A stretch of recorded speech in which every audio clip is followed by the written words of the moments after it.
Selamat sejahtera untuk kita semua.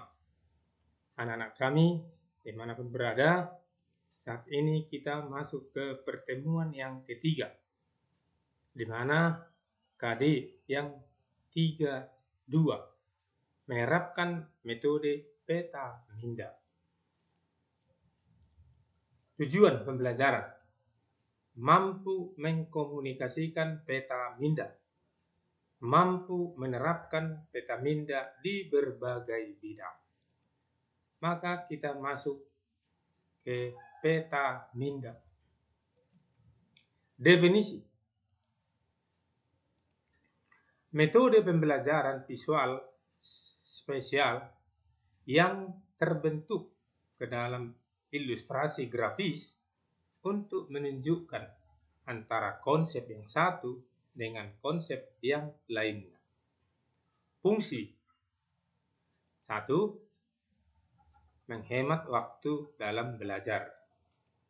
2. Fasilitas dari metode pembelajaran. 3. Memperkuat ingatan dari para siswa. 4.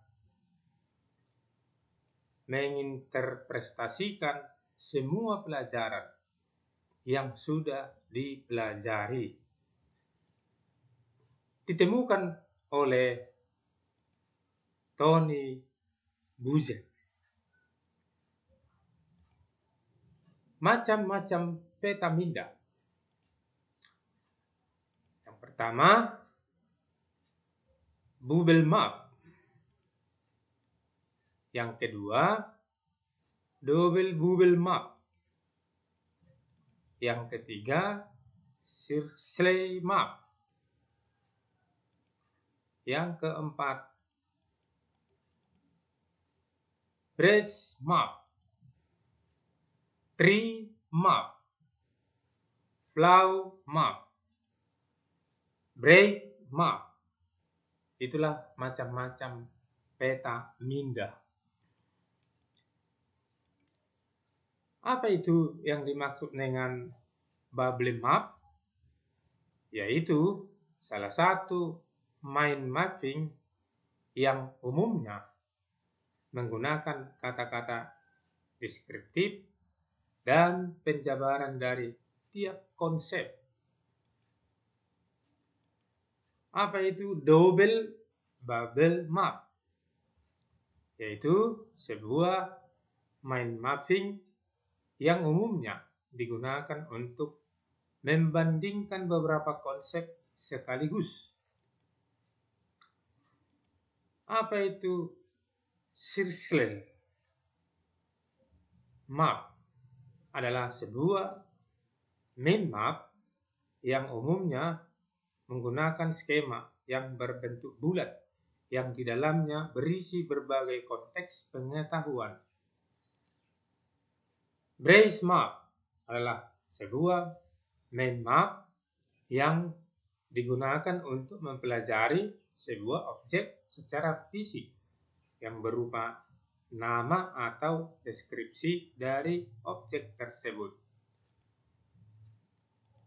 Kemudian flow map, sebuah mind map yang digunakan untuk membuat sebuah urutan dari suatu proses. Ada flow map yang sebuah mind map yang digunakan untuk menunjukkan dan mempelajari sebab akibat dari suatu peristiwa tersebut. Break map, sebuah mind map yang digunakan untuk menggambarkan analogi yang menggunakan faktor penghubung antara satu konsep dengan konsep lain. Kemudian tree map, sebuah mind map yang digunakan untuk mengklasifikasikan setiap konsep berdasarkan dengan kategori tertentu. Manfaat yang pertama, membantu kita dalam memetakan suatu ide pikiran agar lebih sistematis. dikonsep supaya sistematis.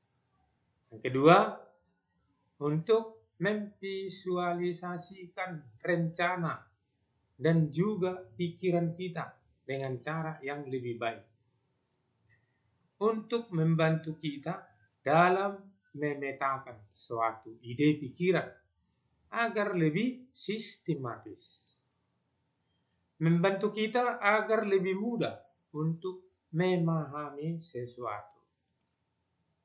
Contoh, perkembangan teknologi pendidikan adalah inti utama. Maka dari perkembangan teknologi pendidikan yang perlu kita kuasai sejarah perkembangan pendidikan, pengertian teknologi pendidikan, desain pendidikan, kemudian model pembelajaran.